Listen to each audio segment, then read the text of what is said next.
में वर्गीकरण यानी जीवधारियों की अगर हम बात करें तो पेड़ पौधा भी जीवित है और जीव जंतु भी जीवित है। तो पेड़ पौधों को भी जीवधारियों की श्रेणी में रखा जाता है और जंतु तो हैं ही। पर उसमें जीवधारियों में वर्गीकरण क्यों जरूरी पड़ा?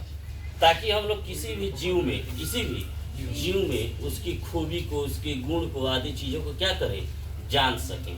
कह यहाँ जीवधारियों में वर्गीकरण क्या है, तो कह रहा है कि समानताओं और विभिन्नताओं के आधार पे, समानता और विभिन्नता अंतर के आधार पे 1758 में एक वैज्ञानिक होते हैं जिनका नाम होता है कार्ल लिनियस। क्या?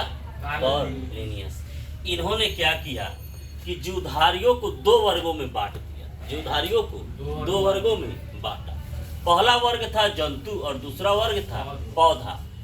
दो वर्ग में बांटा। जीवधारियों की यहाँ देख रहे हैं, कह रहा है पहला यहाँ पे हम बनाए हैं जंतु साम्राज्य और दूसरा क्या है, वनस्पति साम्राज्य। जीवधारी को कितने साम्राज्य में डिवाइड किया?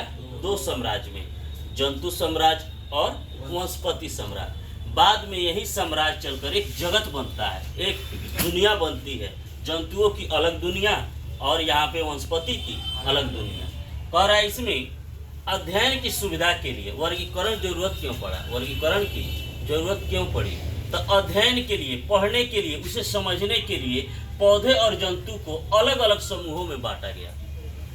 पौधे और जंतु को क्या किया गया? अलग अलग समूहों में बांटा गया। कह रहा है समूह में, वर्ग में, उपवर्ग में क्या किया गया? डिवाइड कर दिया गया, ताकि जीवों के बारे में, जंतु के बारे में और पौधों के बारे में बढ़िया से हम लोग क्या कर सके, अध्ययन कर सके, जानकारी प्राप्त करें।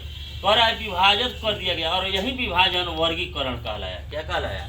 वर्गीकरण। अब जीव जंतुओं में पर अगर हम जंतु का अध्ययन कर रहे हैं,